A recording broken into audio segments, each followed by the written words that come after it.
Hello students, welcome back to the Aligarh's #1 commerce channel, Shoaib Masroor. I am Shoaib Idris and we discuss about the business mathematics. In the last class, we have learned about the sets and now today we start function. So we know that a function is a technical term. A function is a technical term used to represent the relationship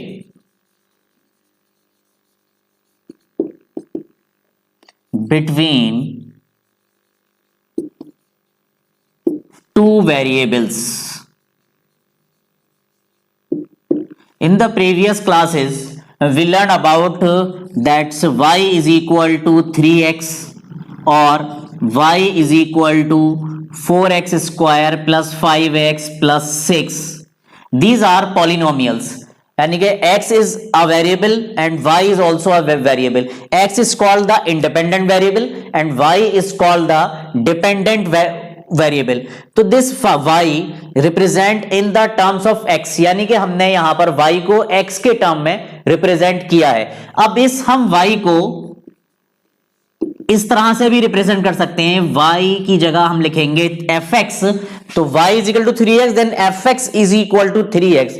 तो इससे पहले हम high school तक लिखा करते थे y is equal to 3x और अब हम इसको इस फॉर्म में लिखेंगे fx is equal to 3x. That means f is a function of x. ये f जो है x का फंक्शन है. इसकी एक एग्जांपल हम इस तरीके से भी शो कर सकते हैं. fx हमने लिखा है 4x square plus 5x plus 6. तो these are polynomial function. fx is equal to 3x or fx is equal to 4x square plus 5x plus 6. This is a linear function and this is a quadratic function. Another example of function is log of x. That is a logarithmic function.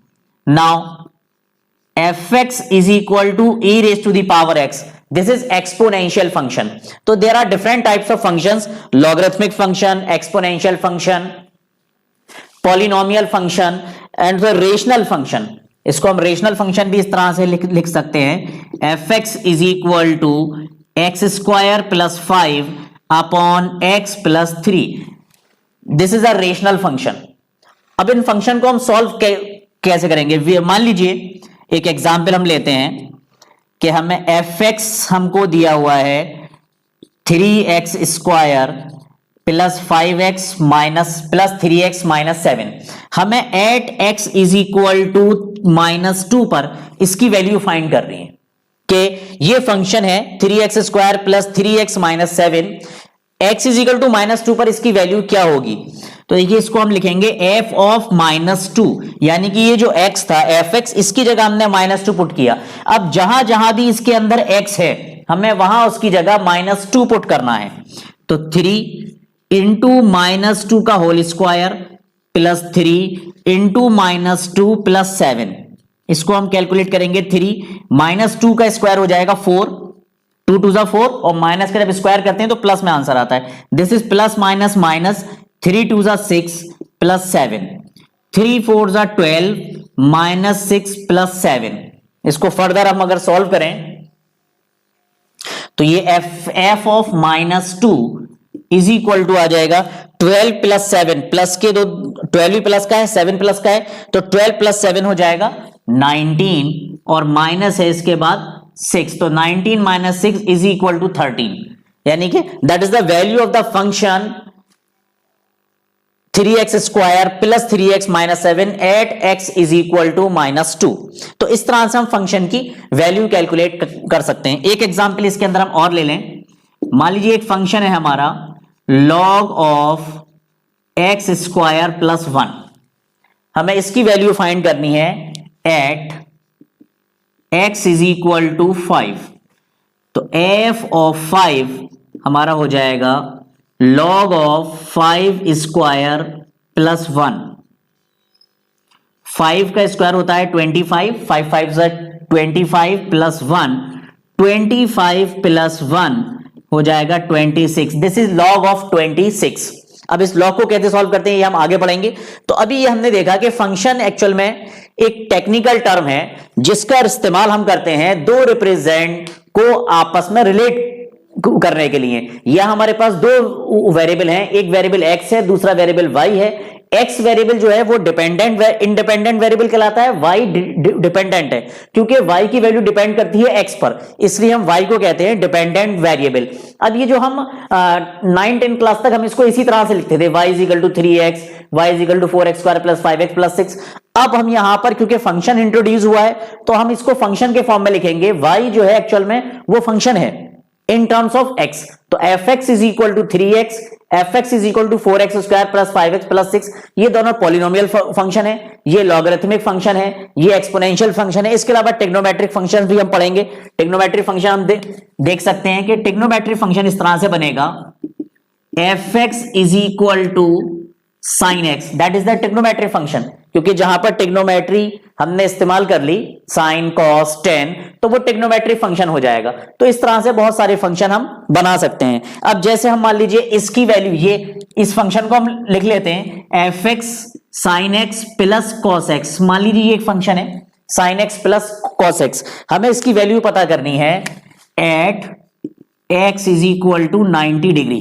90 degree पर इसकी value क्या होगी, तो अब इसको लिखेंगे f of 90 degree is equal to हो जाएगा साइन 90 प्लस कॉस 90। साइन 90 की वैल्यू हम जानते हैं 1 होती है और कॉस 90 की वैल्यू होती है 0, तो 1 प्लस 0 इज इक्वल टू हो जाएगा 1।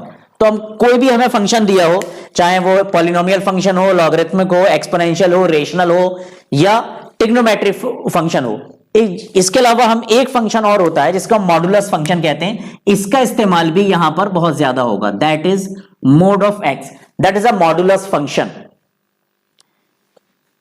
That means MODULUS, modulus function. Modulus function के आपको कई क्वेश्चन इस पर करने होंगे। इसको समझ लिए मॉडुलस फंक्शन होता क्या है। ये एक्चुअल में f of x mod x बराबर होता है x when x is greater than equal to 0 and minus x when x is less than 0। ये मॉडुलस फंक्शन कहलाता है। मॉडुलस फंक्शन का मतलब ये होता है, इसका काम ये होता है कि इसके अंदर आप जो भी वैल्यू पुट करते हैं ये उसको पॉजिटिव में कन्वर्ट कर देता है। अगर वैल्यू ऑलरेडी पॉजिटिव है तो ये कोई चेंज नहीं करेगा, पॉजिटिव ही रहेगी। लेकिन अगर वैल्यू नेगेटिव है तो ये उसको भी पॉजिटिव कर देगा। जैसे कि हमने लिखा यहां पर मॉड ऑफ 2, तो मॉड ऑफ 2 बराबर हो जाएगा 2 क्योंकि ऑलरेडी पॉजिटिव वैल्यू थी। अगर हम इसको लिखते हैं मॉड ऑफ -2, ये मॉड ऑफ -2 भी 2 ही हो जाएगा। इसका काम ये है कि ये नेगेटिव को भी पॉजिटिव में कन्वर्ट कर देता है। इसकी डेफिनेशन आप देखिए, that the definition of the modulus function, mod x is equal to x when x is positive. x is, जब x पॉजिटिव है, ग्रेटर देन 0 है, तो ये मॉडुलस x जो है वो पॉजिटिव के बराबर आएगा, यानी कि उसकी वैल्यू पॉजिटिव ही आएगी। लेकिन जब x नेगेटिव है, x is less than 0, that mean x negative, तो ये उसके आगे माइनस लगा देगा। यानी कि ये जो हमने लिखा था मॉडुलस ऑफ -2 जो होता है, तो ये जब भी माइनस का नंबर आता है तो ये उसके आगे एक माइनस और लगा देता है। x यहां माइनस है, एक माइनस, जब भी यहां पर माइनस का नंबर आएगा ये एक माइनस और लगा देगा, तो माइनस माइनस प्लस हो जाएगा। तो ये हमारा मॉडुलस फंक्शन है। तो ये तमाम फंक्शन है जो हमें इस चैप्टर में अब पढ़ने हैं। तो स्टूडेंट्स, अभी हमने फंक्शन के बारे में देखा कि फंक्शन पढ़ा हमने। फंक्शन क्या होता है? फंक्शन दो वेरिएबल के बीच का एक रिलेशन है। और फिर हमने देखा कि टाइप्स ऑफ फंक्शन, तो कुछ टाइप्स ऑफ फंक्शन हमने आपको बताए थे, polynomial function, rational function, logarithmic function, exponential function, और एक बताया था हमने आपको ट्रिग्नोमेट्रिक फंक्शन। वो ट्रिग्नोमेट्रिक फंक्शन एक्चुअल में आपके कोर्स का पार्ट नहीं है, इसलिए आप उससे परेशान ना होइएगा। अब हम इसके बाद नेक्स्ट टॉपिक की तरफ बढ़ते हैं। फंक्शन में हमारा दूसरा टॉपिक है इंटरवल्स। देखिए, इंटरवल में और सेट्स से रिलेटेड टॉपिक है। सेट के अंदर हम लिखते थे A1 2, दैट मीन ये एक सेट है जिसके अंदर दो एलिमेंट हैं। इसके अंदर एक एलिमेंट 1 है, दूसरा एलिमेंट है 2।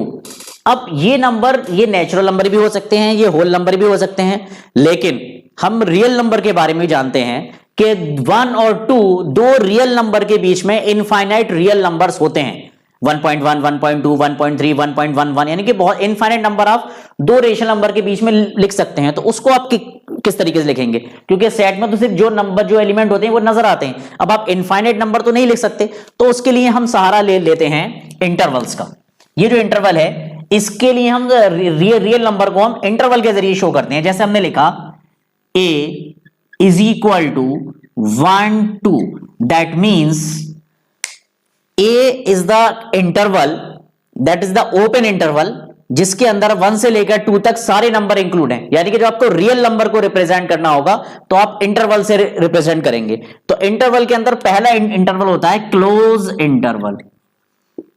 क्लोज्ड इंटरवल, क्लोज्ड इंटरवल का मतलब यह है, जैसे कि हमने लिखा 1 is less than x is less then 2, यानी कि x एक ऐसा नंबर है जो 1 के बराबर 1 से बड़ा है और 2 के बराबर 2 से, यानी कि 1 और 2 के बीच में है।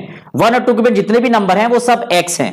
तो अब हम x को लिखेंगे x बिलोंग्स टू 1 2 1 2, यहां पर आएगा क्लोज इंटरवल। क्लोज इंटरवल के लिए हम स्क्वायर ब्रैकेट का इस्तेमाल करते हैं। इसका मतलब यह है कि 1 और 2 दोनों इसके अंदर इंक्लूड हैं।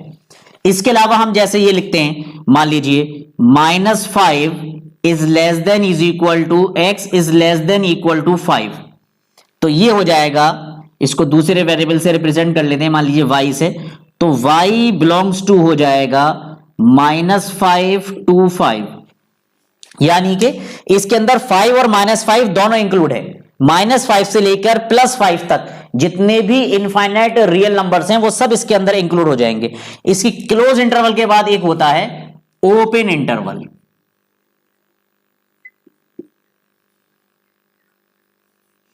अब आप ओपन इंटरवल में देखिए, हम इसको इस तरह से लिख सकते हैं 1 is less than x is less then 2। यहां क्या है, यहां इक्वल टू का साइन नहीं है, दैट मींस 1 और 2 के बीच के बहुत सारे नंबर इसके अंदर हैं, इनफाइनाइट नंबर, लेकिन 1 और 2 नहीं है। तो इसको हम लिखेंगे x belongs to 1 2। Close interval में हम से यानी कि स्मॉल ब्रैकेट का इस्तेमाल करते हैं, यहां पर हम स्क्वायर ब्रैकेट का इस्तेमाल करते थे। इसी तरीके से अगर जैसे यहां लिखा है हमने -5 is less than y is less than 5, that means y belongs to open interval -5 to 5। इस दोनों इंटरवल में, क्लोज इंटरवल में और ओपन इंटरवल में फर्क यह है कि क्लोज इंटरवल में जो एक्सट्रीम पॉइंट्स हैं 1 और 2 ये भी इंक्लूड होते हैं, ओपन इंटरवल में 1 और 2 इंक्लूड नहीं है, यानी कि 1 का जो राइट नेबरहुड होगा, 1 के जस्ट बाद वाला जो नंबर होगा, वहां से लेकर 2 का जो लेफ्ट नेबरहुड होगा, यानी कि 2 के जस्ट पहले वाला जो नंबर होगा, जो कि 1.9999 इनफाइनाइट टाइम आप लिख दीजिए, वो नंबर जो होगा वहां तक होगा, सिर्फ 2 इंक्लूड नहीं है। इसी तरह से एक इंटरवल होता है हमारा हाफ ओपन हाफ इंटरवल, या इसको हम कर सकते हैं राइट ओपन हाफ इंटरवल या लेफ्ट ओपन हाफ इंटरवल। इसको लिखेंगे हम right open half interval. Right open half का मतलब है कि ये राइट से ओपन होगा, जैसे 1 is less than x is less then 2।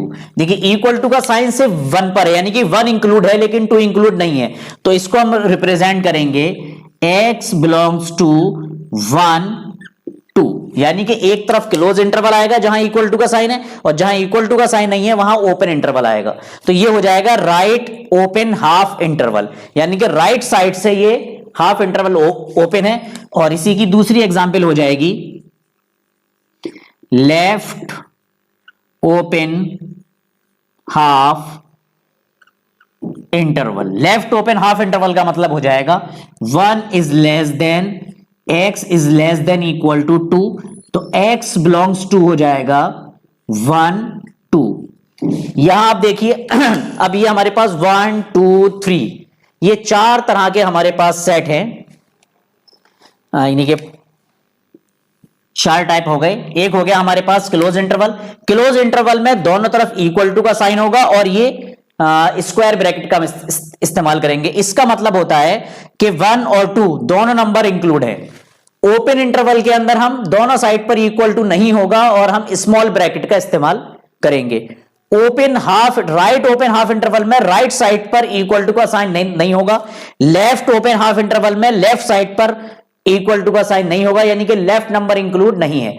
तो सेट के अंदर हमने देखा था कि सिर्फ हम जो एलिमेंट लिखते हैं वही नंबर उसका पार्ट होता है, लेकिन इंटरवल के अंदर जो नंबर दो हम लिखेंगे उनके बीच में जितने भी नंबर है वो सब उसका पार्ट होगा। इसके बाद है algebra of function.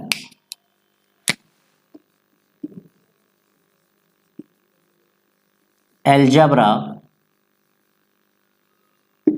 Of functions. Algebra of function से मुराद यह है कि हमारे पास जब दो फंक्शन एक साथ आएंगे तो उनको हम अलजेब्रिकली कैसे सॉल्व करेंगे, यानी कि उनका समीशन, उनका सब्ट्रैक्शन, उनका मल्टीप्लिकेशन या उनका डिवीजन। तो हमारे पास मान लीजिए पहला है summation f plus G of x। ये दो फंक्शन है, एक f है और एक g है। फंक्शन को f g h जिससे चाहे रिप्रेजेंट कर सकते हैं, लेकिन हमेशा स्मॉल लेटर से ही इसको रिप्रेजेंट करेंगे। तो f plus G of x, अगर ये दो फंक्शन सम हो रहे हैं तो हम इनको अलग अलग इनका सम कर सकते हैं। Second, f into G of x, यहां दो फंक्शन मल्टीपल हो रहे हैं, हम इनको अलग अलग मल्टीपल कर सकते हैं। तीसरा हो जाएगा f minus G of x, that means F X minus G X. और चौथा है इनका division, f of divided by G of x is equal to F X divided by G X. ये अलजेब्रा ऑफ फंक्शंस कहलाता है, यानी कि अगर हमें दो या दो से ज्यादा फंक्शन दिए हुए हैं उनको हमें ऐड, मल्टीपल, डिवाइड या सब्ट्रैक्ट करना है तो इस तरह से करेंगे। इसकी एक एग्जांपल हम लें। मान लीजिए एफ एक्स जो है वो हमारे पास एक फंक्शन है एक्स स्क्वायर और जी एक्स हमारे पास दूसरा फंक्शन है जो कि है एक्स माइनस वन। अब इसको हम किस तरह से करेंगे, तो देखिए जब हमारे पास f plus G of x आएगा तो हम इसको लिखेंगे F X plus G X.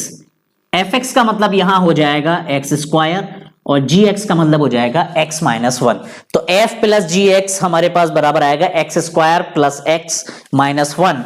और नेक्स्ट अगर हम इन दोनों फंक्शन को मान लीजिए मल्टीपल करते हैं f ऑफ जी एक्स, तो ये हो जाएगा एफ एक्स इंटू जी एक्स। एक्स स्क्वायर को मल्टीपल करेंगे एक्स माइनस वन से तो ये हो जाएगा x cube minus x square, यानी कि x को पहले मल्टीपल होगा एक्स स्क्वायर मल्टीपल होगा x से तो एक्स क्यूब आएगा, फिर एक्स स्क्वायर मल्टीपल होगा माइनस वन से तो ये माइनस एक्स स्क्वायर आएगा। ठीक है, इसके बाद अब मान लीजिए हमने ये यहां किया दो फंक्शन का समीशन एंड दो फंक्शन का मल्टीप्लीकेशन। अब मान लीजिए इनको हमें डिवाइड भी करना है तो f of minus G X बराबर आ जाएगा F X minus G X. F X की वैल्यू हमें यहां पर दी हुई है एक्स स्क्वायर और जी एक्स की वैल्यू है एक्स माइनस वन। ये वैल्यू डिफरेंट हो सकती है, हमने एक एग्जांपल ली है X square minus X minus one, तो इसकी वैल्यू हो जाएगी X square minus X plus one, क्योंकि एक्स पॉजिटिव है, बाहर माइनस है, माइनस की वजह से इन दोनों के साइन चेंज होंगे, माइनस एक्स और माइनस माइनस हो जाएगा प्लस। और या फिर हमें मान लीजिए इसको डिवाइड करना है F divided by G X, तो ये हो जाएगा F X divided by G X, तो ये हो जाएगा X square upon X minus one. तो इस तरह से हम फंक्शन को एडिशन, मल्टीप्लीकेशन, सब्ट्रैक्शन और डिवीजन इसका कर सकते हैं। नेक्स्ट टॉपिक हमारा है टाइप्स ऑफ फंक्शन। तो टाइप्स ऑफ फंक्शन में हमें देखिए 14 टाइप्स हैं जिनको हमें डिस्कस करना है कि फंक्शन कितनी तरह का होता है। तो सबसे पहला फंक्शन है हमारा real valued function. Real valued function का मतलब है ये कोई भी फंक्शन हो सकता है, F x is equal to X square plus 5x plus 6। बस क्या करना है कि यहां पर आपको आंसर जो है इसके वो रियल वैल्यूज में आना चाहिए। तो आपकी बुक के अंदर जितने भी फंक्शंस हैं वो सब रियल वैल्यूड फंक्शंस हैं, क्योंकि रियल वैल्यूड फंक्शन में ही आपका सिलेबस है। आपको रियल वैल्यू के अलावा एक होते हैं कॉम्प्लेक्स फंक्शन, वो आपको अभी नहीं पढ़ने हैं। तो रियल वैल्यूड फंक्शन ये मेनली आपका टॉपिक यही है कि आपको जितने भी फंक्शन है उस सबके अंदर जो वैल्यूज होंगी, यानी कि उनकी डोमेन और रेंज होगी वो रियल वैल्यूज होंगी। यानी कि आपने फर्स्ट क्लास से लेकर 10th क्लास तक जितने भी नंबर देखे हैं, पढ़े हैं, सुने हैं, वो सब रियल नंबर होते हैं। उसके अलावा आपने कोई नंबर ऐसा नहीं देखा होगा जो रियल नंबर ना हो। अब एक एक करके हम स्टार्ट करते हैं। एक्चुअल में ये कांस्टेंट फंक्शन है। नेक्स्ट आपका कांस्टेंट फंक्शन। कांस्टेंट फंक्शन का मतलब होता है F x is equal to c. इसका मतलब यह है कि आप यहां पर x की जगह कोई भी वैल्यू पुट करें, आंसर हमेशा c ही आएगा। ये c कोई भी नंबर हो सकता है, 1 2 3 4 0.5 2.5 कोई भी नंबर हो सकता है। c is any real number, कोई भी रियल नंबर आपको यहां दिया हो सकता है। तो इसको रिप्रेजेंट करते हैं हम fx is equal to c से, यानी कि आप x की जगह, जैसे कि आप मान लीजिए x की जगह आप पुट करें 1, तब भी आंसर c आएगा, क्योंकि इस तरफ x है ही नहीं। ये आप पुट करें यहां पर 2, तब भी आंसर क्या आएगा, c। तो कांस्टेंट वैल्यू का मतलब है कि कोई भी वैल्यू आप x की पुट करें, इंडिपेंडेंट वेरिएबल हमारा कोई भी हो, जो डिपेंडेंट वेरिएबल है वो एक फिक्स्ड वैल्यू आएगी जो आपको उस फंक्शन में गिवन होगी। इसके बाद दूसरा हमारा है पॉलिनोमियल फंक्शन। पॉलिनोमियल फंक्शन, तो पॉलिनोमियल फंक्शन में देखिए जितने भी पॉलिनोमियल्स आपने पढ़े हैं, पॉलिनोमियल्स क्या होते हैं इसको हम समझ लेते हैं। पॉलिनोमियल कोई भी एल्जेब्रिक एक्सप्रेशन जो आपने 6-7 क्लास में पढ़ी होगी, एक्स यानी कि वेरिएबल्स और नंबर्स और मैथमेटिकल साइंस का आप इस्तेमाल करके कोई भी एक एल्जेब्रिक फंक्शन बना, एल्जेब्रिक इस एक्सप्रेशन बना दें, जैसे x square plus 3x plus 5, x square plus 2, या x under root x plus 5, कुछ भी आप लिख सकते हैं। तो जो वेरिएबल्स, कांस्टेंट्स और मैथमेटिकल साइन के इस्तेमाल करके प्लस माइनस मल्टीप्लिकेशन डिवीजन हम जो भी एक चीज बनाते हैं वो एल्जेब्रिक एक्सप्रेशन कहलाती है। अब उन एल्जेब्रिक एक्सप्रेशन में से कुछ एक्सप्रेशन पॉलिनोमियल होती हैं, उसके लिए कंडीशन ये है कि वेरिएबल की जो पावर है वो होल नंबर होनी चाहिए, यानी कि जो x होगा हमारा, ये जो x है, x की यहां देखिए यहां पावर जैसे 2 है, यहां x की पावर 1 है, यहां x की पावर 0 है, जहां x नहीं होता वहां उसकी पावर क्या होती है 0। तो ये सब होल नंबर्स हैं, अगर x की पावर होल नंबर है तो वो आपका पॉलिनोमियल हो जाएगा। ये भी एक पॉलिनोमियल फंक्शन है। तो कोई भी फंक्शन जिसमें x की पावर होल नंबर्स में है, जैसे x cube plus 3x square minus X plus 6, ये एक पॉलिनोमियल फंक्शन है। तो हर वो फंक्शन जिसके अंदर वेरिएबल की पावर होल नंबर्स में हो, यानी कि 0 1 2 3 4, वेरिएबल की पावर में ना तो कोई माइनस होना चाहिए पावर और ना फ्रैक्शन में होनी चाहिए, तो वो हमारा पॉलिनोमियल फंक्शन कहलाता है। बहुत सारी इसकी एग्जाम्पल हो सकती हैं। पॉलिनोमियल फंक्शन के बाद नेक्स्ट टॉपिक है हमारा रेशनल फंक्शन।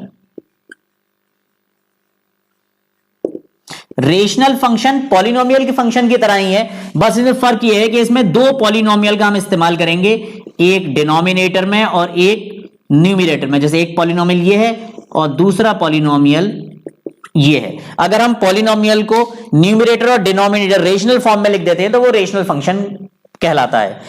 नेक्स्ट इसके बाद है हमारा एक्सप्लिसिट फंक्शन।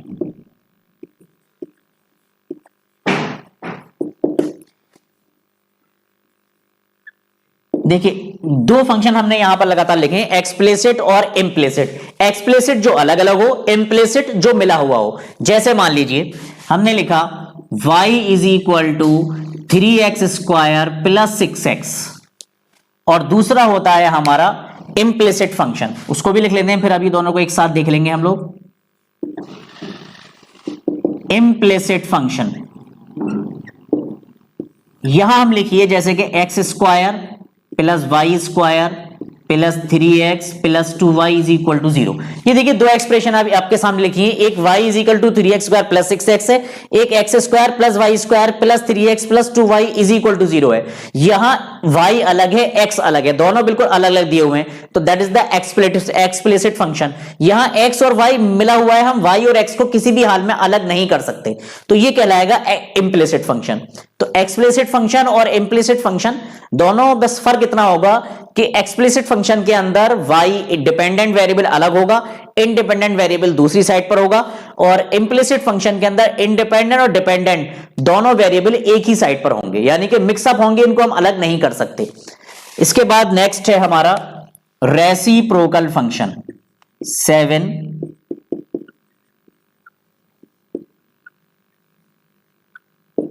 रेसिप्रोकल बहुत सिंपल फंक्शन है, fx is equal to 1 upon x, ये रेसिप्रोकल फंक्शन कहलाएगा।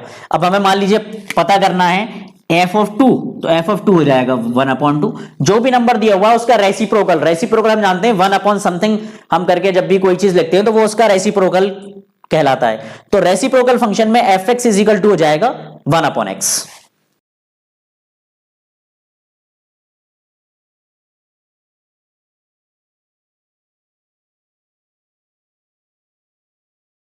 तो रेसिप्रोकल के बाद नेक्स्ट फंक्शन है हमारा एब्सोल्यूट वैल्यू फंक्शन।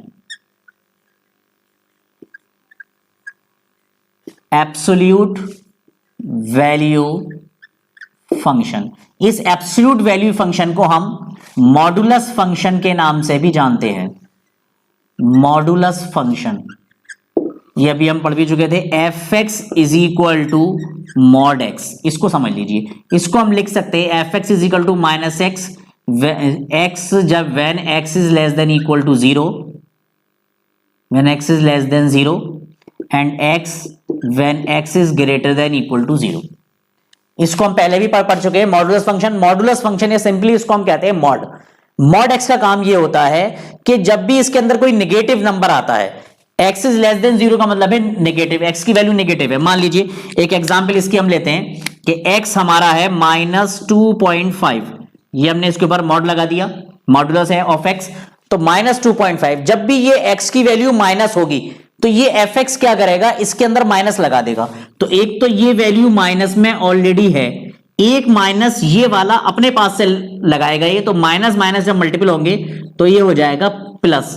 और या अगर इसके अंदर कोई पॉजिटिव वैल्यू हम रखते हैं तो ये जो पॉजिटिव वैल्यू होती है तो f x is equal to, यानी कि mod x is equal to x के बराबर ही आता है, तो इसका आंसर डायरेक्ट हो जाएगा 3। बस ये है मॉडुलस फंक्शन। मॉडुलस फंक्शन के ग्राफ भी आपको समझना होगा कि मॉडुलस फंक्शन का ग्राफ एक्चुअल में होता कैसे है। इसका ग्राफ अगर हम देखें तो 45 डिग्री का एंगल बनाकर ये इस तरह का इसका ग्राफ आता है, यानी कि ये वाई एक्सिस है हमारी और ये एक्स एक्सिस है। एक्स एक्सिस यानी कि इसकी डोमेन है, जो वैल्यू हम यहां पर पुट करेंगे, हम कोई भी पॉजिटिव और कोई भी नेगेटिव वैल्यू पुट कर सकते हैं। पॉजिटिव वैल्यू पुट करेंगे तो आंसर पॉजिटिव आएगा, यानी कि वाई की पॉजिटिव पर, नेगेटिव वैल्यू पुट करेंगे तब भी वाई की पॉजिटिव साइड पर आएगा, यानी कि अगर हम यहां पर 1 पुट करते हैं तो आंसर 1 ही आएगा, ये 2 पुट करेंगे तो आंसर 2 ही आएगा, 3 पुट करेंगे तो आंसर 3 ही आएगा। लेकिन अगर हम -1 पुट करेंगे तब आंसर +1 आएगा, -2 पुट करेंगे तो +2 आएगा, -3 पुट करेंगे तो +3 आएगा। ये इस तरह से इसका ग्राफ भी हम देख सकते हैं। इस एब्सोल्यूट वैल्यू के बाद है हमारा नेक्स्ट 9 है identity function. Identity function, identity से हम सब समझते हैं जो चीज चेंज ना हो, f x is equal to x. बहुत सिंपल फंक्शन है, जो भी वैल्यू आप एक्स की पुट करेंगे वही आंसर आएगा, that is called identity function. जैसे हमने पुट किया यहां पर एफ ऑफ 1 तो आंसर आएगा 1, एफ ऑफ 2 पुट करेंगे तो आंसर आएगा 2। ये आइडेंटिटी फंक्शन कहलाता है। आइडेंटिटी फंक्शन का ग्राफ और मॉडुलस फंक्शन के ग्राफ में थोड़ा सा फर्क होता है। आइडेंटिटी फंक्शन का ग्राफ ऐसा बनेगा, यानी कि अगर आप 1 पुट करेंगे तो 1 आएगा, 2 पुट करेंगे 2 आएगा, 3 पुट करेंगे 3 आएगा, -1 पुट करेंगे तो -1 आएगा, -2 पुट करेंगे तो -2 आएगा, -3 पुट करेंगे तो -3 आएगा। इसके आइडेंटिटी के बाद फिर है सिग्नम फंक्शन। ये भी बहुत इजी फंक्शन है, सिग्नम फंक्शन। सिग्नम फंक्शन, इसके सिर्फ 3 आउटपुट होते हैं, आप कोई भी वैल्यू पुट कर दीजिए, आंसर सिर्फ 3 है फिक्स इसके। F x is equal to है F x is equal to हो जाएगा 1 when x is greater than 0, 0 when x is equal to 0 and -1 when x is less than 0। यानी कि इसका मतलब यह है कि आप कोई भी पॉजिटिव वैल्यू इसके अंदर पुट करेंगे तो आंसर आएगा 1। आप 0.1 से लेकर इन्फिनिटी तक कोई भी पॉजिटिव वैल्यू पुट कर दिया, आंसर आएगा 1। 0 पर आएगा 0। कोई भी नेगेटिव वैल्यू आप पुट करेंगे तो आंसर आएगा -1। इसमें से 3 ही आंसर आते हैं, यानी कि इसकी रेंज है, इसकी डोमेन है ऑल रियल नंबर, लेकिन इसकी रेंज हो जाएगी सिर्फ 0, 1 एंड -1। सिर्फ 3 ही आंसर इसके अंदर आएंगे, इसके अलावा कोई चौथा आंसर इसके अंदर नहीं आता। इसको हम कहते हैं सिग्नम फंक्शन। इसके बाद नेक्स्ट फंक्शन है हमारा greatest integer function. Greatest integer function, देखिए इसको समझने के लिए हम इसका नाम लिखेंगे। अगर आप इसकी जगह इसको थोड़ा सा बढ़ा लें, नाम तो इसका यही है ग्रेटेस्ट इंटीजर फंक्शन, लेकिन greatest integer on the left hand side.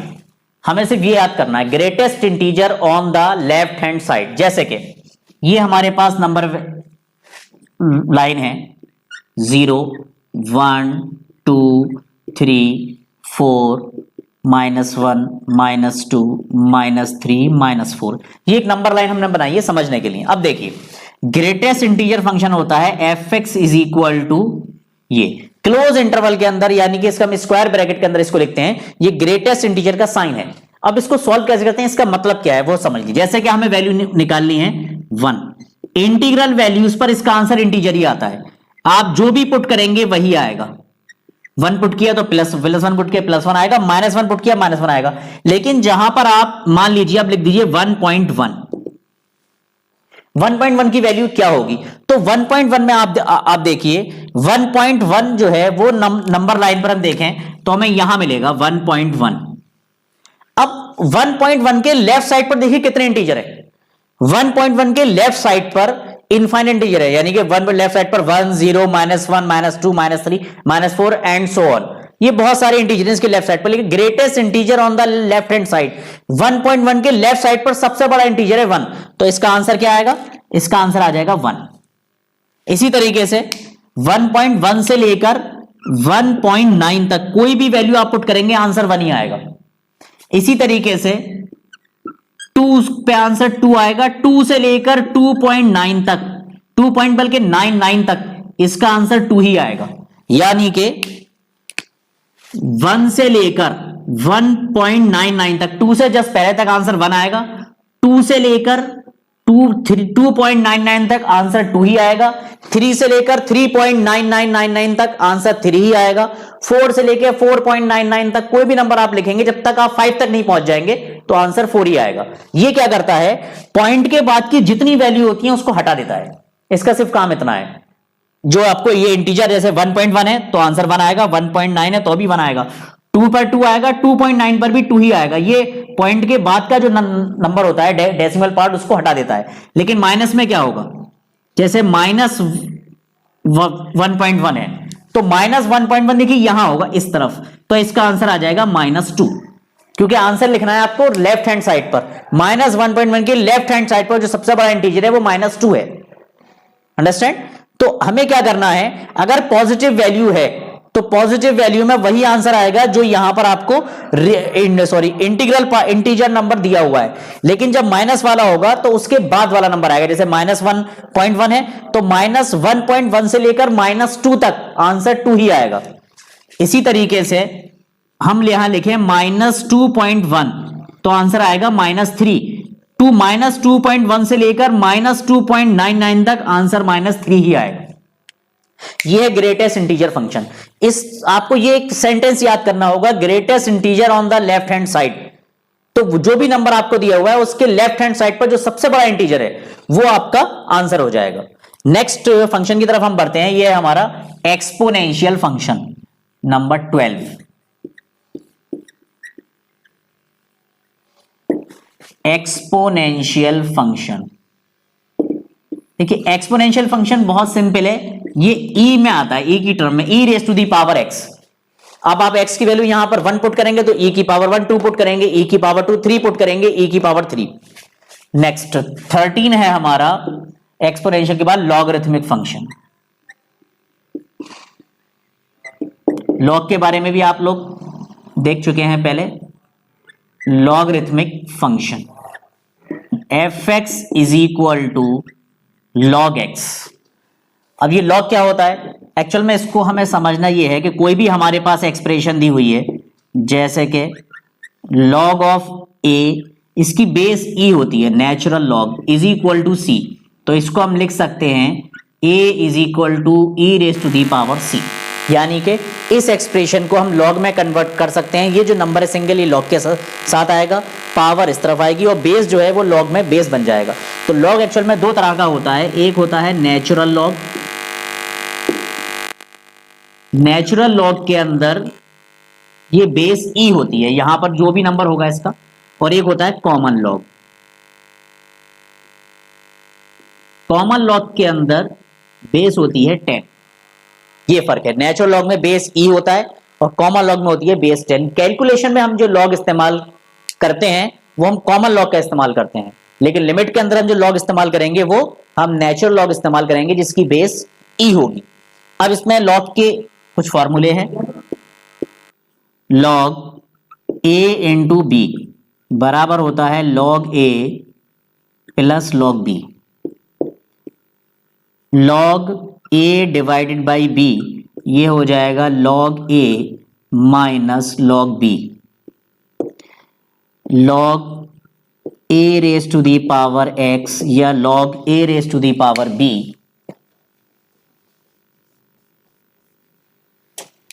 Log a raise to the power b बराबर हो जाएगा बी लॉग ए। तो ये मेन 3 फॉर्मूले हैं जो हमें लॉग के जब हम कैलकुलेशन करेंगे तो उसकी हमें इन फॉर्मूले की उसके अंदर जरूरत पड़ेगी। Log a into b log a plus b, log a upon b log a minus log b, और log a raise to the power b is equal to the b raise to power, जो power है वो पीछे आ जाती है। Types of function में last topic है composite function. Composite function actual में ये 2 फंक्शन का मिक्सअप होता है कंपोजिट फंक्शन। इसको हम लिखते हैं एफ ओ। ये ओ जो है एक्चुअल में ऑफ पढ़ाया था, एफ ऑफ जी, या हम इसको लिख सकते हैं जी ऑफ एफ या एफ ऑफ एफ, यानी कि दोनों सेम फंक्शन है। तो ये जाएगा f of g x, g of f x, f of f x. अब इसको हम इस तरह से देख लें, जैसे हमारे पास एक फंक्शन है एफ एक्स जो कि है एक्स स्क्वायर के बराबर, दूसरा फंक्शन है हमारे पास जी एक्स जो कि बराबर है 2x प्लस 1। अब आपको निकालना है मान लीजिए एफ ऑफ जी एक्स, ये फॉग भी इसको कहते हैं लेकिन एक्चुअल में पढ़ा जाएगा एफ ऑफ जी एक्स। तो एफ ऑफ जी एक्स बराबर होता है एफ ऑफ जी एक्स, इस तरह से इसको लिखेंगे, ये हट जाएगा और ब्रैकेट लग जाएगा एफ ऑफ जी एक्स। अब सबसे पहले यहां पर हमें जी एक्स की वैल्यू पुट करनी है। जी एक्स क्या है हमारा 2x प्लस 1, तो जी एक्स की जगह लिखेंगे हम 2x प्लस 1। इसके बाद देखिए यहां पर जी एक्स हमारी थी वैल्यू में पुट कर दी। अब एफ एक्स का काम क्या है, जो भी नंबर उसके पास है एफ एक्स उसका स्क्वायर कर रहा है। एफ एक्स है एक्स का स्क्वायर, यहां एक्स था तो एक्स स्क्वायर, अब यहां 2x प्लस 1 है तो क्या हो जाएगा 2x प्लस 1 का स्क्वायर। तो एफ ऑफ जी एक्स हमारा आएगा 2x प्लस 1 होल स्क्वायर। अगर हम इसको g of f x calculate करते हैं तो g ऑफ एफ एक्स हो जाएगा हमारा g ऑफ एफ एक्स। तो पहले हम यहां पर क्योंकि एफ एक्स है तो एफ एक्स बराबर है एक्स स्क्वायर के। अब g क्या करता है, g के पास जो भी नंबर है यानी कि जो x है उसको पहले 2 से मल्टीपल करता है फिर 1 ऐड करता है। तो पहले ये एक्स स्क्वायर को 2 से मल्टीपल करेगा फिर 1 ऐड करेगा, तो ये हो जाएगा हमारा फॉग और ये हो जाएगा गॉफ, यानी कि एफ ऑफ जी एक्स और जी ऑफ एफ एक्स। अगर हम इसे मान लीजिए F of f x calculate करते हैं तो ये हो जाएगा f of f x. F x क्या है, एफ एक्स बराबर एक्स स्क्वायर। अब एक्स एफ का काम क्या था, जो भी नंबर था उस पर स्क्वायर लगा था, तो ये हो जाएगा एक्स स्क्वायर का स्क्वायर यानी कि x raise to the power 4। तो हमें ये देखना है फंक्शन का, ये फंक्शन है ना तो इसका कुछ ना कुछ काम होगा। इस एफ का काम है कि जो भी नंबर यहां है उस पर स्क्वायर लगाएगा, जी का काम है जो भी नंबर है उसको पहले 2 से मल्टीपल करेगा फिर उसमें 1 ऐड करेगा। तो बहुत सारे फंक्शंस हो सकते हैं, उनका हम कंपोजिशन इस तरह से कैलकुलेट कर सकते हैं। इसमें आपका नेक्स्ट चीज है डोमेन। ये डोमेन क्या होती है, डोमेन है वो तमाम वैल्यूज जो हम x की जगह पुट कर सकते हैं। जैसे कि मान लीजिए हमें एक फंक्शन दिया हुआ है एफ ऑफ एफ एक्स हमारे पास है 2x स्क्वायर प्लस 1। हम यहां पर ऑल रियल वैल्यूज पुट कर सकते हैं, तो इसकी डोमेन हो गई,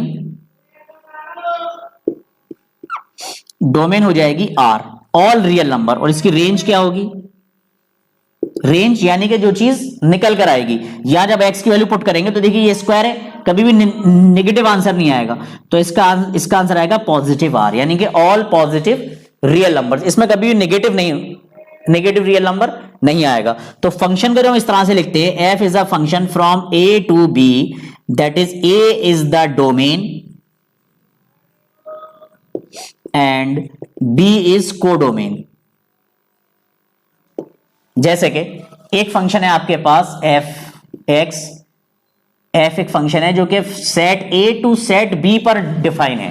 यानी कि सेट ए से सेट बी तक, इस तरह से फंक्शन को हम नोट करते हैं। ए हो जाएगा डोमेन, बी हो जाएगा रेंज। अब एफ मान लीजिए ये एक फंक्शन है इस तरह से, इसको हम इस फॉर्म में लिख दें 1 2 2 3 3 4। तो ये ए जो है वो हो जाएगा 1 2 3, जो पहला वाला एलिमेंट है 1 2 3 ये हो जाएगी इसकी डोमेन, और कोडोमेन क्या होगी इसकी 2 3 4, ये हो जाएगी इसकी रेंज या कोडोमेन। तो set a is called domain, set b is called codomain, and these numbers जो इसके अंदर आएंगे वो कहलाएगी रेंज। तो सेट बी और रेंज दोनों तकरीबन एक ही होती है, और ये कभी कभी अलग भी हो सकती हैं। जब बी का कोई एलिमेंट यहां पर ना आए तो वो रेंज के अंदर दाखिल नहीं होगा। रेंज से वो एलिमेंट होंगे जो सेकंड एलिमेंट्स होंगे, और डोमेन फर्स्ट एलिमेंट होते हैं। तो फर्स्ट एलिमेंट तो सारे इसके अंदर आते हैं, वरना वो फंक्शन ही नहीं होगा। तो पहले एलिमेंट के सेट को हम डोमेन कहते हैं, दूसरे एलिमेंट के सेट को हम कोडोमेन कहते हैं, और ये दूसरे एलिमेंट को अगर हम एक एक करके अलग लिखेंगे तो वो कहलाएंगी रेंज। तो ये आपका फंक्शन का जो टॉपिक है वो यहां कंप्लीट हो गया। नेक्स्ट क्लास में इंशाल्लाह हम लोग लिमिट स्टार्ट करेंगे। ये वीडियो उम्मीद है कि आपको पसंद आया होगा। इसमें जो चीजें आपको जो टॉपिक इसको कवर किया गया वो आपका क्लियर हो गया होगा। अगर आपको ये क्लियर है तो इस वीडियो को लाइक करिए, शेयर करिए और इस चैनल को सब्सक्राइब करिए। Thank you students.